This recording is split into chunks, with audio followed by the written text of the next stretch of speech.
সৌহার্দ্য বাস ফেরি থেকে নামছে যাত্রী নিয়েই। ফেরিঘাটে আসেনি কোনো পরিবর্তন।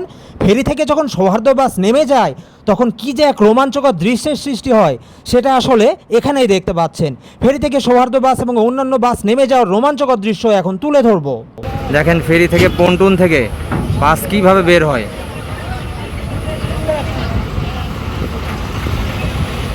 শৈলকিপার ডিলাক্স।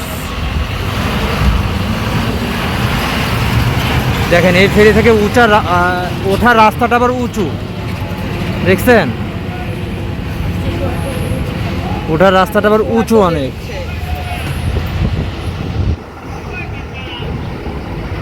সৌহার্দ্য, এই সেই সৌহার্দ্য বাস আবারও ফেরি পার হচ্ছে, ফেরি পার হয়ে নামছে লালন। আর এই সেই সৌহার্দ্য বাস, সেই জনপ্রিয় সৌহার্দ্য বাস। ফেরি পার হওয়ার জন্য এই বাস অনেক জনপ্রিয়।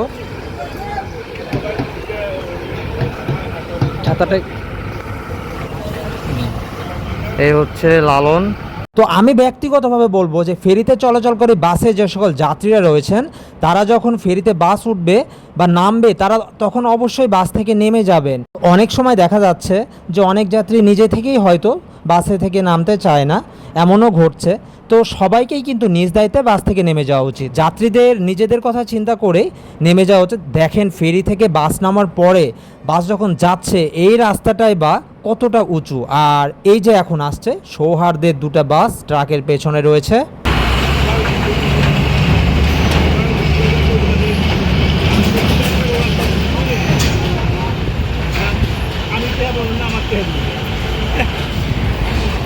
আবারও সেই সৌহার্দ্য বাস ফেরিতে, আবারও সেই সৌহার্দ্য বাস ফেরিতে।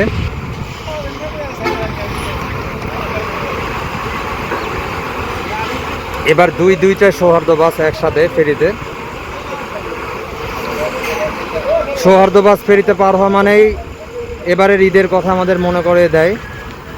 তো দেখতেই পাচ্ছেন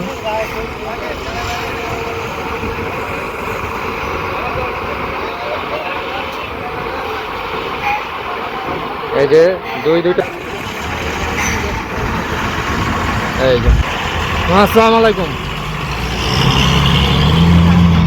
এই যে আর একটা সৌহার্দ্য বাস, তোমাকে আপডেট থাকতে হবে। ফেরিতে যাতায়াতের সৌহার্দ্য বাস নিয়ে এবং অন্যান্য বাসের ভিডিওটি ছিল এই পর্যন্তই। সবাই ফেরিতে যাতায়াতের সময় বাসে থেকে নেমে যাবেন এবং সাবধানতা অবলম্বন করবেন এবং সবাই অনেক অনেক ভালো থাকবেন। আল্লাহ হাফেজ।